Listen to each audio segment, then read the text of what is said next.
alamin. Wassalatu wassalamu ala asyrafil anbiya'i wal mursalin wa ala alihi wa sahbihi ajma'in, amma ba'du. Bapak Ibu jamaah sekalian yang saya muliakan, di pagi hari ini tentu kita meneruskan kajian hadis dalam kitab Al-Arba'in yang dikarang oleh Al-Imam An-Nawawi. Pagi hari ini kita sampai pada hadis yang ke-26, hadis yang akan membahas tentang begitu banyaknya macam-macam bentuk dari sedekah. Hadis yang ke-26, An Abi Hurairah. Ini cara membacanya dulu waktu saya ngaji, karena ini ilmu hadis. Guru saya membaca lafaz atau nama Sayyidina Abu Hurairah itu dengan dua cara. Yang pertama yang masyhur di kalangan ulama ahli hadis itu dibaca An Abi Hurairah radhiyallahu anhu. Sementara guru saya yang satu lagi itu menganut paham sebagian ulama nahwu yang membaca An Abi Hurairatin radhiyallahu anhu qala Rasulullah sallallahu alaihi wasallam, kullu sulama minan nasi alaihi sadaqatun, kulla yaumin tatlu'u fihi syamsu, ta'dilu bainal ithnaini sadaqatun, wa tu'inu ar-rajula fi dabbatihi fatahmilahu alaiha au tarfa'u lahu 'alaiha mata'ahu sadaqatun, wal kalimatut thayyibatu sadaqatun, wa bikulli khutwatin tamshiha ila sholati sadaqatun, wa tumitul adza anit tariqi sadaqatun. Rawahu al-Bukhari wa Muslim. Hadis ini diriwayatkan oleh Imam Bukhari dan Imam Muslim dari sahabat Rasulullah yang sangat terkenal, yang sering kita bahas manaqibnya, sejarah hidupnya, yaitu Sayyidina. Ini diperselisihkan namanya karena Abu Hurairah itu adalah kunyah. Orang Arab itu punya tradisi kalau menyebut seseorang itu dengan 3 nama menurut orang Indonesia. Yang pertama itu kunyah, semua orang yang di depannya itu ada abu-abunya, ya, kayak Abu Hurairah, kayak Abu Abdurrahman misalnya, itu biasanya diambil dari nama anak laki-laki yang paling tua. Kalau misalnya nama dia Muhammad, punya anak laki namanya Abdurrahman, maka orang Arab itu menyebut Muhammad itu dengan Abu Abdurrahman. Itu namanya kunyah. Yang kedua namanya laqab atau julukan. Kayak orang misalnya karena pinternya Imam Ghazali misalnya, itu disebut dengan Hujjatul Islam karena beliau itu fasih betul untuk menguraikan dalil-dalil keagamaan. Misalnya Imam Nawawi yang ngarang kitab Arba'in ini, yang ngarang kitab hadis Riyadhus Shalihin, itu disebut laqabnya adalah Muhyiddin, yang menghidupkan agama. Baru kemudian yang ketiga itu adalah namanya. Abu Hurairah ini oleh ahli sejarah itu lebih condong namanya adalah Abdurrahman, ayahnya bernama Sakhr. Sakhr itu batu karang. Ini tradisi Arab. Orang Arab tuh suka sekali sebelum adanya Islam itu memberi nama untuk nakut-nakutin musuhnya. Makanya kakek Rasulullah itu ada yang namanya kilab. Kilab itu anjing. Raja Saudi itu dulu namanya Fahad. Fahad itu harimau. Jadi tradisinya orang Arab itu suka ngasih nama untuk membuat gentar lawannya. Maka Sayyidina Abu Hurairah ayahnya itu namanya Soher. Soher itu batu karang yang kokoh di lautan. Ad-Dausi, beliau dari kabilah besar Daus yang ada di Yaman. Ini sekedar membaca sedikit manakibnya. Keistimewaan Sayyidina Abu Hurairah yang pertama, beliau ini sahabat Nabi yang tidak lama berkumpul dengan Rasulullah. Masuk Islamnya itu disepakati oleh ahli sejarah itu sudah di tahun ke-7 Hijriah. Jadi Rasulullah itu sudah 7 tahun di Madinah, berdakwah di Mekah 13 tahun. Jadi Islam itu sudah 20 tahun. Abu Hurairah baru datang dari Yaman langsung ke Madinah berguru kepada Rasulullah. Itu relatif 2 tahun 8 bulan. Tapi nanti ini disepakati oleh ahli hadis sebagai sahabat Nabi yang paling banyak meriwayatkan hadis. Di Andalusia itu, di Spanyol, itu ada muridnya Imam Ahmad bin Hambal. Namanya Baqi, ada yang menyebut Baqi bin Mukhallat, ada yang menyebut Baqi bin Mahlat. Ini alim besar di Grenada, itu menghitung Sayyidina Abu Hurairah itu meriwayatkan hadis dari Rasulullah sebanyak 5.374. Maka nanti bapak-bapak orientalis barat yang belajar Islam untuk mencari kelemahan Islam itu menjadikan Sayyidina Abu Hurairah sebagai serangan kepada Islam dari aspek hadis. Kata mereka, bagaimana mungkin orang yang berkumpul dengan Nabi hanya 2 tahun 7 bulan itu meriwayatkan lebih dari 5.000 hadis, sementara Sayyidina Abu Bakar itu yang sudah kenal Nabi sebelum Nabi jadi Nabi sampai Nabi wafat puluhan tahun bersahabat bergaul dengan Rasulullah, nanti jumlah hadisnya itu hanya 300-an. Sayyidina Abdullah bin Mas'ud yang terkenal alim termasuk as-sabiqun al-awwalun fil Islam di Mekah, kumpul dengan Nabi itu hampir 23 tahun, itu nanti meriwayatkan hadis hanya di angka 1.600. Tapi Sayyidina Abu Hurairah itu meriwayatkan hadis lebih dari 5.000. Ini sering dijadikan oleh orientalis di barat sebagai sasaran tembak untuk tidak percaya dengan hadis Rasulullah Shallallahu Alaihi Wasallam. Padahal kalau kita membaca sejarah hidup Sayyidina Abu Hurairah pada manakibnya, misalnya di Sahih Muslim, Sayyidina Abu Hurairah itu sudah memprediksi, punya perasaan bahwa nanti satu hari akan ada orang yang menuduh saya, kata Sayyidina Abu Hurairah, itu banyak sekali meriwayatkan hadis, padahal saya termasuk murid Rasulullah yang paling akhir keislamannya. Kata Sayyidina Abu Hurairah, saya ini bisa merekam hadis Nabi itu sebetulnya ada 2 alasan. Alasan yang pertama ini rasional, alasan yang kedua ini supra rasional. Rasionalnya di mana? Kata Sayyidina Abu Hurairah, saya datang dari Yaman itu tidak punya apa-apa, tidak punya keahlian apa-apa, tidak punya keinginan apa-apa di Madinah, kecuali membersamai Rasulullah Shallallahu Alaihi Wasallam.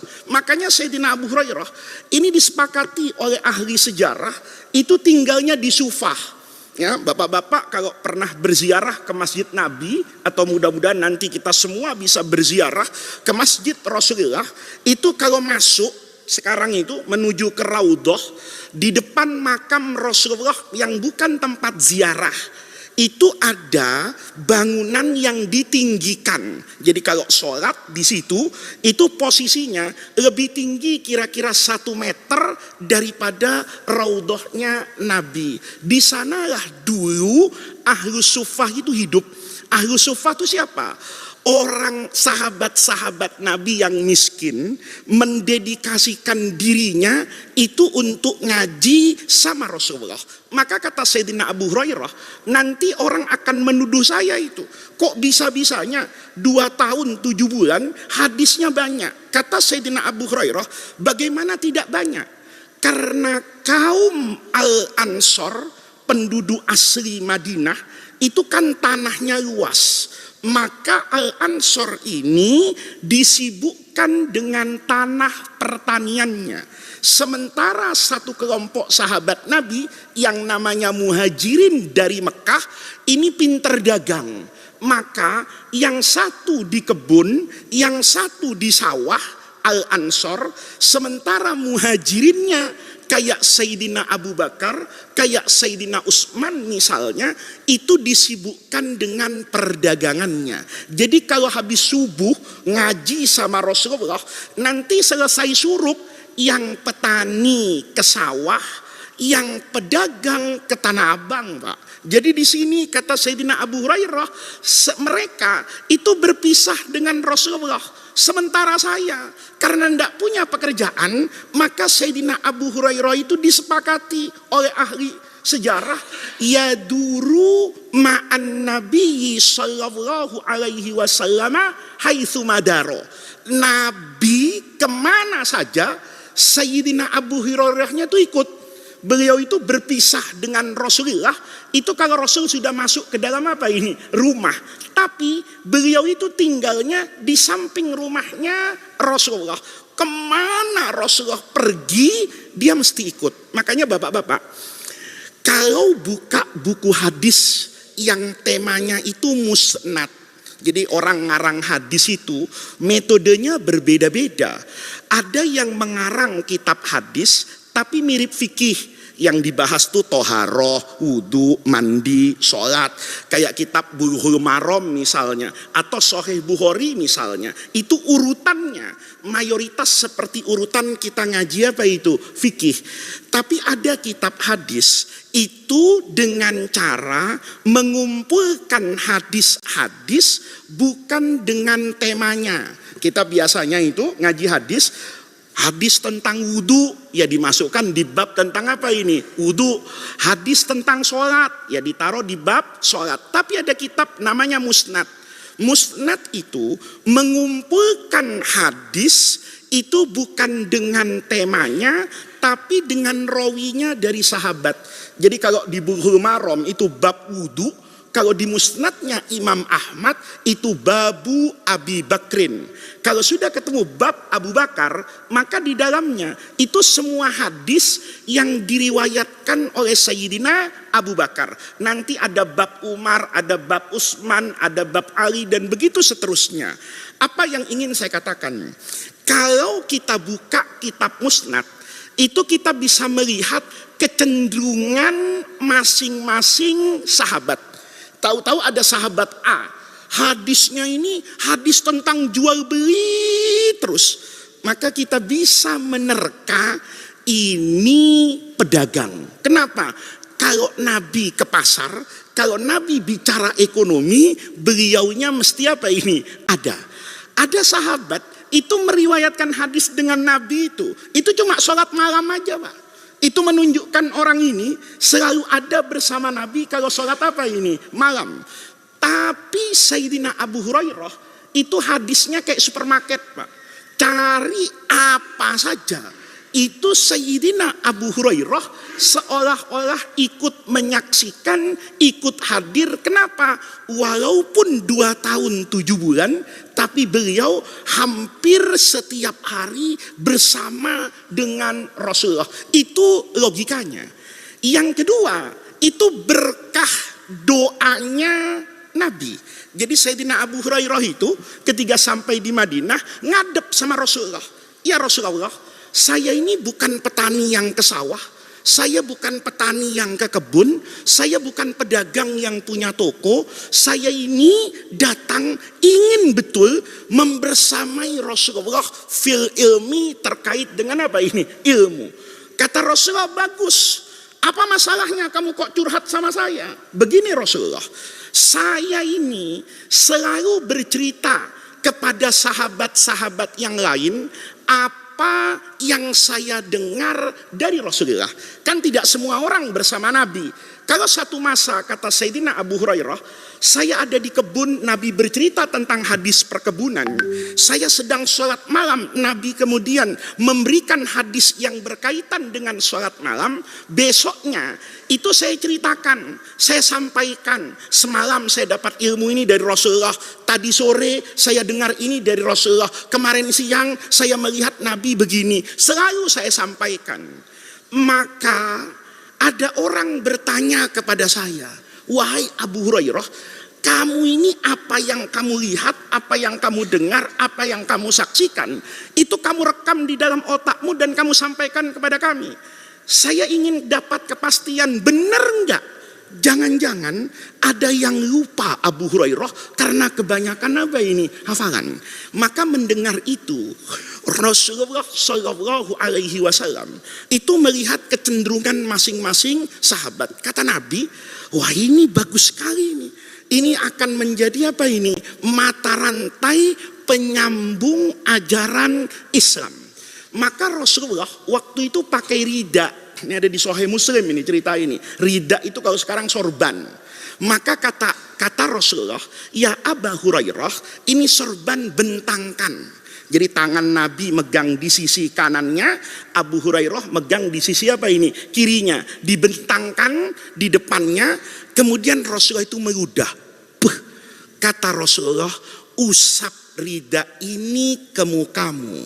Fawallahi, demi Allah, kalau kamu sudah basuh itu ke mukamu, kamu tidak akan pernah lupa apa yang kamu dengar dari saya. Ini berarti bertawassul dengan ludahnya Rasulullah. Bapak jangan tanya, ludah apa enggak menjijikkan? Oh enggak Pak, karena itu ludahnya Nabi. Ya sama lah Pak. Kita dulu waktu baru nikah, kentutnya istri kan wangi Pak, ya kan? Hari ini mungkin ngomel-ngomel setelah nikah 20 tahun. Dulu itu karena kelihatan indah. Bayangkan, kalau istri saja bisa kita lihat keindahan pada keburukannya, bagaimana Sayyidul Anbiya'i wal Mursalin pada kesempurnaannya. Ini yang harus kita pelajari dari Sayyidina Abu Hurairah. Orang itu proporsional. Ramadan seperti sekarang, kalau masuk al-ashrul awakhir, Bapak sudah tidak punya kewajiban bekerja, maka maksimalkanlah ibadah yang bersifat ritual. Kalau Bapak masih punya pekerjaan di kantor, masih punya kewajiban di pasar, maka niatkanlah itu sebagai bagian dari ibadah. Nabi tidak pernah memaksa Sayyidina Abu Bakar yang punya toko dan sibuk berdagang untuk selalu ngaji kepada Rasulullah. Nabi tidak pernah memaksa Sayyidina Abdurrahman bin Auf yang punya lahan besar di Madinah untuk kemudian meninggalkan tanahnya, kemudian ikut Nabi. Semuanya secara proporsional. Satu. Yang kedua, Sayyidina Abu Hurairah itu mengajarkan Pak, tidak ada kata terlambat untuk mengerjakan kebaikan. Ini kalau pakai logika orang sekolah sekarang, Sayyidina Abu Hurairah ini kan sudah ketinggalan 20 tahun Pak. Kalau 20 tahun pakai pendidikan formal sekarang, itu kan ngejar orang yang sudah mungkin sudah doktor Pak. Bayangin 20 tahun. Kalau kita hitung TK 2 tahun, SD 6 tahun misalnya, baru 8 tahun kan, SMP dengan SMA 6 tahun, keluar angka 14 tahun, S1 4 tahun, 20 tahun. Bisa dibayangin nih, kalau ada orang yang baru lahir, kemudian mengejar orang yang sudah sarjana, rasanya orang akan mengatakan tidak mungkin saya bisa menyamai dia dalam rentang 3 tahun untuk mengejar 20 tahun dan finish bersama dengan wafatnya Rasulullah. Tapi Sayyidina Abu Hurairah itu mengajarkan tidak ada kata terlambat untuk belajar. Sekalipun saya terlambat datang ke Madinah hanya 2 tahun 7 bulan bersama Rasulullah, tapi kalau saya gunakan secara maksimal, maka yang 2 tahun 7 bulan itu boleh jadi akan mendatangkan kebaikan yang tidak pernah dibayangkan oleh banyak orang. Maka Bapak, keistimewaan ilmu Rasulullah yang direkam pada Sayyidina Abu Hurairah itu yang menyebabkan 2 istri Rasulullah itu ketika wafat berwasiat agar nanti yang mengimami sholat jenazahnya itu adalah Sayyidina Abu Hurairah. Yang pertama adalah Ummul Mukminin Aisyah yang wafat pada tahun 57 Hijriah, itu berwasiat. Dan ini penting Pak, orang tuh kalau wasiat itu belum tentu mati besok Pak. Cuma kita ini kalau dikit-dikit wasiat, istri itu ngomel. Apa sih dikit-dikit wasiat kayak mau mati aja. Padahal penting Pak. Ummul Mukminin itu bilang gini sama semua orang. Nanti kalau saya meninggal, tolong ya, yang ngimami itu Abu Hurairah. Karena sahabat Nabi sudah banyak yang tidak ada tahun 58 Hijriah. Yang kedua, yang masuk ke liang lahat itu, saya juga berharap Sayyidina Abu Hurairah. Guru saya dulu menjelaskan kenapa kok Ummul Mukminin Aisyah itu seperti itu. Karena ini semirip Pak. Aisyah juga sangat alim, walaupun perempuan, meriwayatkan hadis banyak, menjadi mufti pada masa sahabat, mengajar dan memberikan fatwa. Maka bayangannya Aisyah, kalau yang mendoakan saya pada masa perpisahan saya dari dunia menuju akhirat, itu mulut yang basah dengan hadis. Ini penting Pak. Kita ini nanti waktu mau meninggal Pak, itu perlu berpikir siapa yang ngimami sholat kita, siapa yang tangan siapa yang meletakkan, dan mulut siapa yang berkata di dalam liang lahat itu Bismillahi wada'naka wa ala millati rasulillahi salamnaka. Apakah orang model saya yang zohirnya kayaknya kiai, kayaknya ahli agama, tapi batin saya mungkin rusak dengan nafsu duniawi, atau kita perlu mencari muadzin di masjid yang ketika dia azan tidak ada dalam benaknya amplop dan gaji kecuali hayya 'alas shalah dan hayya 'alal falah.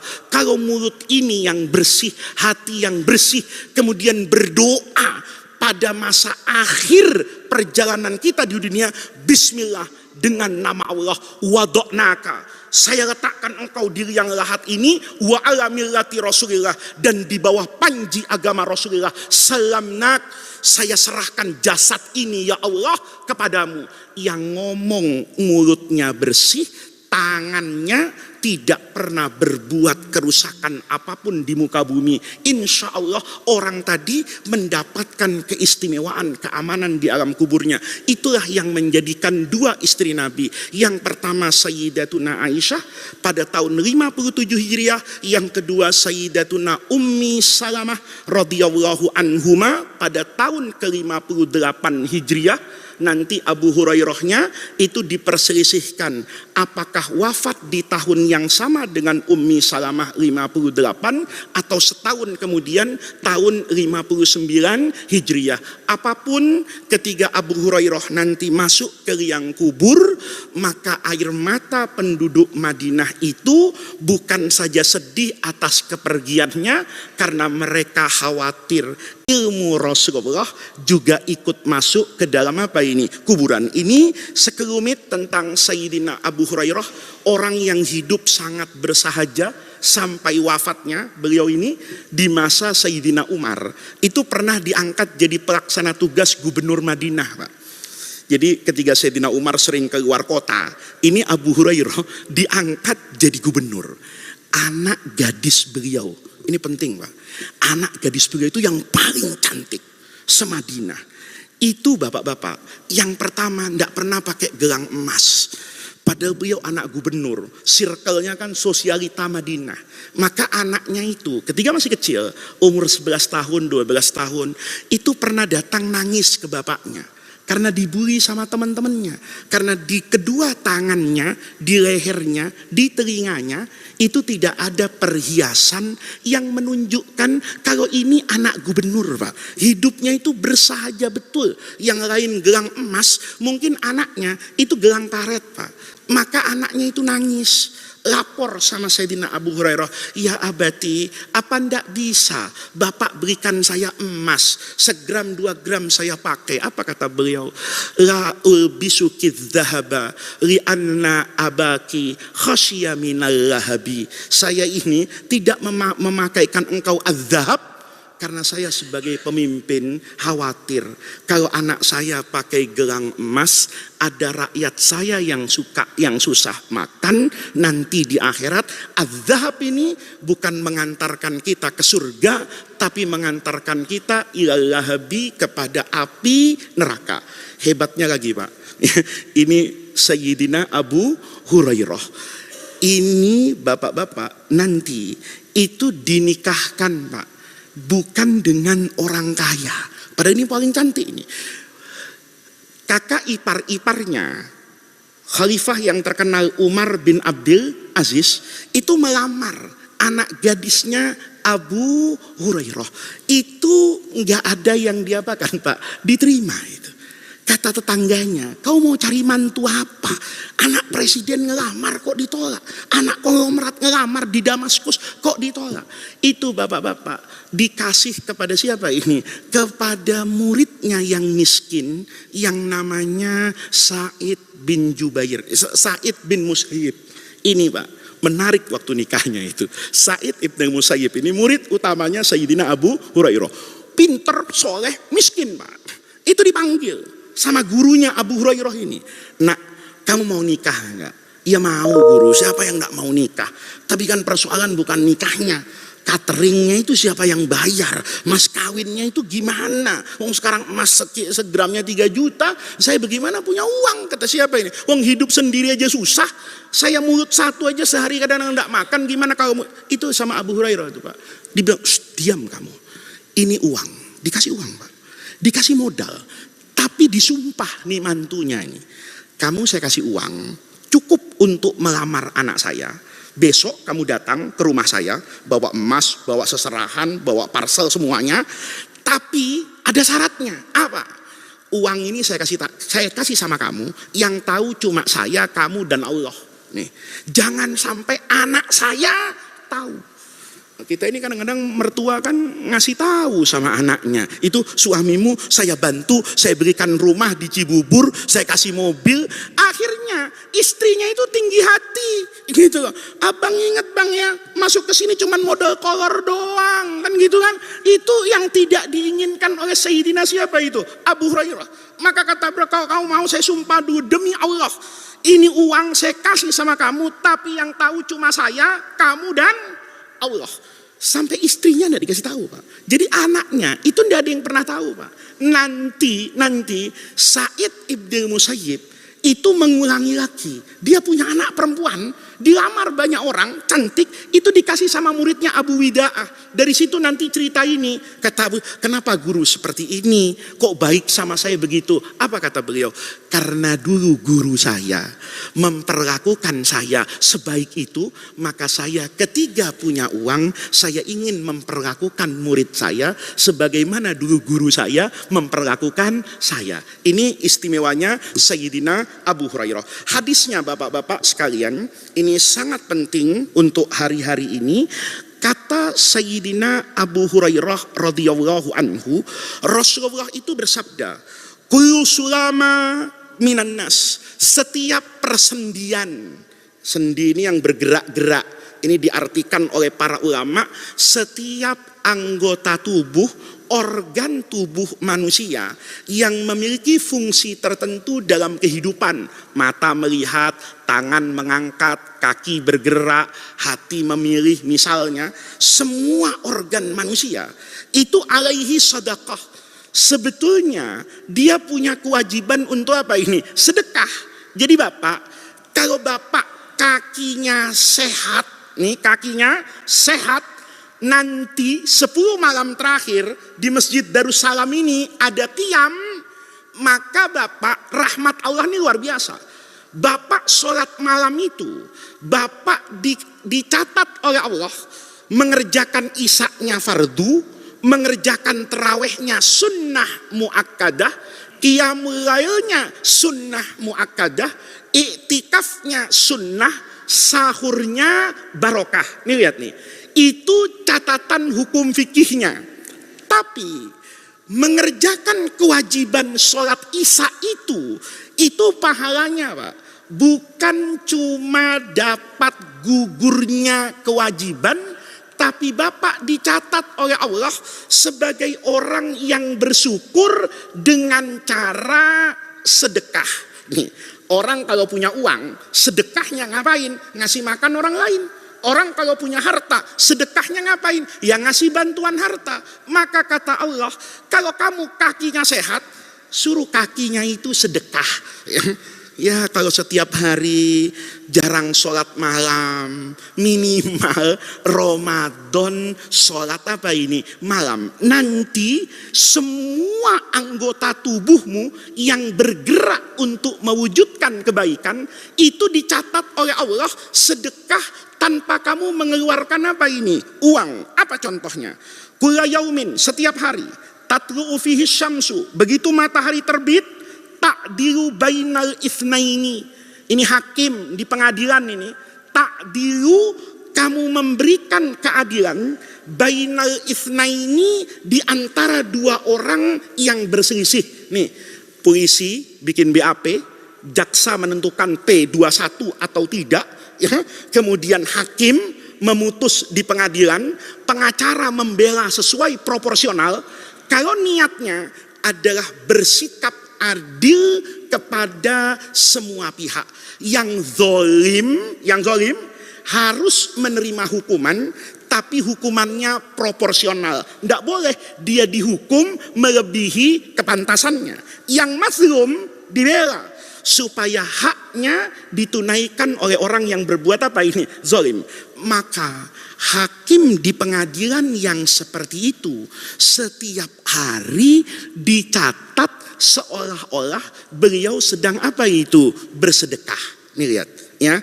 Polisi juga begitu ya. Polisi pagi-pagi itu yang merah disuruh berhenti, yang hijau disuruh apa ini? Jalan. Itu sedekah Pak. Tapi kalau polisinya ngumpet gitu loh, ngumpet, sementara mental kita ini masih mental seperti itu. Orang Indonesia itu kan mentalnya begitu Pak ya. Dia lampu itu tidak dilihat merah kuning hijaunya, dilihat ada polisi atau tidak ada polisi. Nah kadang-kadang polisinya ngumpet di depan ya, karena dilihat oh nggak ada polisi, lewat dia. Polisinya prit gitu. STNK ada, SIM punya, lihat lampu merah, lihat. Kenapa nggak berhenti? Saya nggak tahu ada bapak. Lihat nih, ketika kita tahu mental kita, saya nggak tahu ada bapak, dia ngumpet cari-cari kesalahan orang, itu nggak sedekah. Jadi kalau polisi itu masang rambu-rambu itu yang jelas gitu loh. Saya itu lama Pak, tinggal di Jalan Senopati di Kebayoran Baru itu, mau belok ke Bundaran Senayan, itu setiap hari ada motor yang ditilang. Karena dari Senopati ke Sudirman itu enggak boleh lurus, enggak boleh kanan dulu, harus ke kiri ke arah Masjid Agung Al-Azhar itu, ngambil jalur lambat yang sebelah sana. Tapi setiap hari karena tandanya kecil Pak, motor dilarang itu sudah dekat lampu merah. Saya bilang ini polisi kenapa enggak mau masuk surga? Kenapa enggak di depan rumahnya Pak Arifin Panigoro di Jenggala itu, depan besannya Pak SBY itu, ada rumah besar kosong di situ, kan ditulis 5 meter gitu, motor dilarang lewat sini, kan selesai persoalannya. Ini kadang-kadang kecil begitu Pak. Nah ini biar polisi-polisi dengar ya, supaya nanti itu dibenahi, supaya tidak kesasar. Itu jadi apa itu? Sedekah. Wa tu'inur rajula, kalau kamu membantu orang lain, fi dabbatihi, ketika dia mau naik kendaraan, fatahmilahu alaiha, misalnya maaf ada orang difabel, bapak gendong, bapak dahulukan. Biasakan nih di dalam bis kalau ada orang hamil gendong anak, ini jangan pura-pura tidur. Saya bukannya nuduh, Pak. Ada orang itu, wong asalnya main handphone, begitu ada kakek-kakek naik di bis itu, tahu-tahu dia pura-pura merem. Ini meremnya jadi dosa, Pak. Tapi kalau dia mau sedekah, ya Allah, saya masih umur 40, masih sehat. Ini umurnya sudah 70. Dia berdiri, orang itu disuruh duduk tanpa mengeluarkan uang, itu dicatat oleh Allah sebagai apa? Sedekah. Sedekah apa? Kakimu yang belum usah asam urat dan remati ini, keluarkan sedekahnya berdiri. Nih, Pak. Au tarfa'ulahu alaiha mata'ahu, atau dia bawa tas dibantu. Ini bapak-bapak, subhanallah. Dulu guru saya ketika saya ngaji ini, itu pesan-pesan betul. Ada sedekah yang paling afdol di hari-hari seperti hari ini. Apa itu? Belanja kepada orang yang sangat miskin, bahasa sekarang pedagang kecil. Hari-hari ini Bapak, ekonomi kan tidak sedang baik-baik saja. Banyak orang yang tidak mendapatkan pekerjaan. Lalu kadang-kadang sore hari itu jualan apa ini? Takjil. Kita bisa lihat Pak, untungnya itu tidak banyak. Kalau Bapak punya uang, itu jangan berpikir istri saya masak. Jangan pikirannya begitu gitu loh. Beli. Begitu beli, kalau Bapak mau makan. Kalau Bapak nggak mau makan, banyak yang mau makan ini, tapi tidak punya apa ini? Uang. Tinggal Bapak bagi-bagi aja.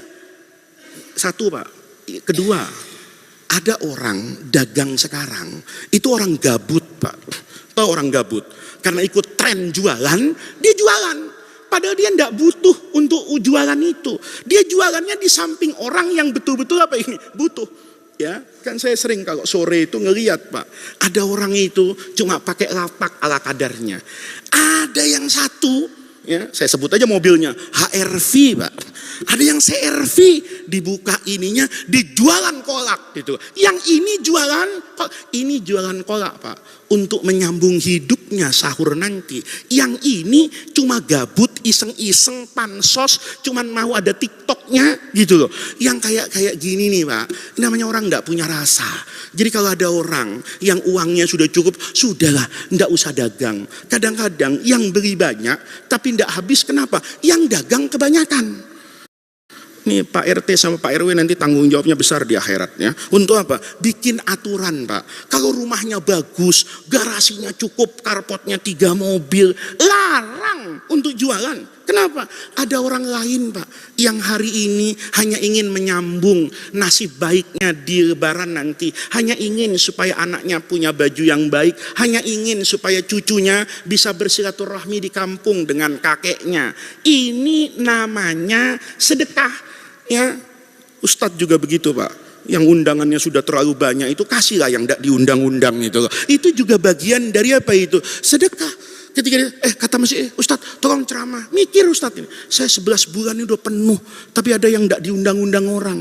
Itu Ustadz kadang-kadang ya jangan main panggung sendiri. Ngomong, saya tidak bisa, tolong ya yang diundang itu. Kalau itu niatnya menolong Pak, itu sedekah. Itu sejatinya yang diajarkan oleh siapa itu? Islam. Enggak ada. Sayyidina Abu Bakar itu sampai dagang semuanya, enggak. Yang dagang besar, sudah punya ekonomi di ruko, ya sudahlah. Istrinya bilang, anak gabut nih, enggak ada kerjaan, jualan kolak. Larang istrinya Pak. Kenapa? Jangan sampai begitu istri Bapak dagang, orang yang membutuhkan itu omsetnya berkurang, naudzubillah, sampai enggak apa ini, enggak laku. Ya, ini penting banget. Ini kata guru saya terkait dengan yang namanya menolong mengangkat barang. Itu kan beban Pak. Orang hari ini kan punya banyak beban. Ya, saya sering sekali Pak, rumah saya itu di Jagakarsa. Itu ngelihat kaum difabel, nggak bisa ngelihat. Itu dorong kerupuk. Semalam itu hujannya di Jagakarsa-nya nggak tahu di sini deras betul. Itu masih ada Pak. Yang keliling dengan apa ini? Kerupuk. Ya kita ini Pak, niru Allah lah. Allah tuh sejatinya kan tidak butuh dengan sholat kita. Allah tuh tidak butuh dengan puasa kita. Memang Allah butuh. Kalau kita tidak sholat gitu terus Allah nggak jadi Allah gitu di amandemen. Enggak. Sholat kita ini Pak, yang kayak apapun itu Allah terima. Sudahlah, saya terima, saya nggak butuh itu. Asal kamu begitu udah saya masukkan surga. Allah tuh nggak butuh dengan sholat kita. Memang Allah butuh sama puasa kita. Kalau Bapak mengatakan saya puasa itu karena Allah butuh sama puasa saya, kafir Pak. Karena Allah itu qiyamuhu binafsihi. Allah tuh nggak butuh dengan kita. Apapun yang butuh itu kita. Yang butuh sholat itu saya. Yang butuh puasa itu saya. Ketika kita tahu Allah seperti itu, ayo kita tiru. Sejatinya saya nggak butuh sama kerupuk itu, tapi saya butuh gimana caranya uang 100.000 ini pindah dari kantong saya ke kantong dia. Kalau saya kasih, belum tentu semua orang itu menerima. Saya pernah belajar Pak dari tukang kerupuk itu, ya di Jakarta itu tukang kerupuk itu. Satu ketika sore panas. Ini jam 3:30 lah, sendal jepitnya tipis, kerupuknya itu banyak Pak. Istirahat di depan ruko, saya kebetulan di ruko itu. Saya keluar itu, saya goda dia itu. Karena saya sering berjumpa dengan beliau juga ingatlah dengan suara saya. Saya bilang gini sama dia, Pak, enggak laku kerupuknya ya? Iya, katanya. Saya udah jalan Pak dari pagi sampai sekarang, baru laku 2. Saya bilang, sedih gak Pak? Ya sedih sih, tapi hidup tuh begitu. Maksudnya kemarin saya baru keluar dari gang rumah saya. Nih, baru keluar dari gang rumah saya ini. Belum setengah jam, ada orang borong kerupuk saya. Saya paham Pak, orang itu gak butuh kerupuk. Dia beli itu karena kasihan sama saya. Jadi saya sebetulnya senang kemarin. Kerupuk saya setengah jam cepat habis. Tapi hati saya itu merasa rendah ketika saya terima uang itu. Ya Allah, karena saya buta dia kasihan sama saya. Karena saya miskin saya kasihan. Saya dapat uang tapi hati saya itu terenyuh. Beginilah nasib saya. Kalau tadi enggak Pak. Kenapa kata saya? Yang beli cuma 2 orang. 1 orang beli 1. Nah kalau 1 beli 1 itu memang dia suka kerupuk. Begitu saya nyerahkan kerupuk dan menerima uang, saya merasa apa ini? Izzah, mulia. Saya tidak sedang mengemis. Lihat Pak, ada orang yang dia butuh uang, tapi tidak mudah untuk menggadaikan harga dirinya dengan menjual kesulitannya untuk menarik simpati orang. Orang yang kayak begini Pak, beli. Orang yang kayak gini, kata guru saya, Bapak beli kerupuknya itu jangan-jangan lebih besar pahalanya dari Bapak bersedekah. Kenapa? Karena Bapak bukan sekedar sedekah uang, tapi sedekah hati. Ini. Dulu saya punya guru Pak di Jeddah itu, di Mekah itu. Itu kalau Mekah, orang Saudi itu kalau makan memang kan over Pak. Ya, yang diundang 5, makanan cukup untuk 20 orang. Wong kambing gede 2, yang makan ber5 Pak. Kalau tiap hari begitu stroke kita kata saya. Nah akhirnya biasanya nih yang baik-baik. Oh iya Pak, di Arab tuh banyak tradisi yang gak baik itu. Dibuang nasi itu, dibuang Pak. Guru saya enggak. Nanti yang gak habis, kamu bagi-bagi security depan macam-macam lah di klaster perumahan. Lihat teman saya namanya disuruh, langsung begitu-begitu aja Pak. Lewat depan guru saya itu dimanggil. Itu mau dibawa kemana nampan? Buat security depan. Kata guru saya, jangan begitu. Taruh di piring, rapikan. Jangan orang itu diberi itu karena sisa. Maka dia tahu sejatinya dia tidak termasuk dalam daftar nama yang ingin dijamu dengan nasi ini. Nasi ini sampai ke dia itu sebatas lebih saja. Itu namanya orang sedekah nasi tapi tidak sedekah hati. Kita ini sering sedekah harta tapi lupa dengan sedekah apa ini? Hati. Maka guru saya yang satu ini Pak, itu menentang kalau orang-orang yang menerima zakat itu diekspos Pak. Kata beliau, dulu Rasulullah itu lebih sering mengantarkan zakat daripada penerima zakat disuruh apa ini datang. Makanya dalam konsep amil, dalam fikih itu, amil itu bukan cuma ngumpulin Pak. Menjaga, merawat, dan menyalurkan. Di masa Nabi itu dibagi-bagi. Jadi Bapak nih nanti kalau malam Idul Fitri masih punya beras zakat fitrah, Bapak punya mobil, Bapak sedekah mobil, ya, mobilnya dipakai, ya, motornya dipakai, jadi relawan di masjid ini, maka nanti motor bapak sudah melakukan yang namanya apa itu? Sedekah. Yang terakhir, wal kalimatut thayyibah, kata-kata yang baik. Itu juga bagian dari apa ini? Sedekah. Kata-kata yang baik itu yang memberikan optimisme kepada orang. Itu juga bagian dari apa ini? Sedekah. Jadi kalau ada orang sakit, ya, itu dibangkitkan semangatnya. Bapak sakit apa? Wah, insya Allah Pak, penyakit ini walaupun kata Bapak berat, tapi Allah. Jangan orang itu, kadang-kadang orang sakit apa Pak? Komplikasi. Astagfirullah, tetangga saya begini gak lama Pak di rumah sakit, sampai jual rumah. Masya Allah, ya kecil hati orang itu, ya.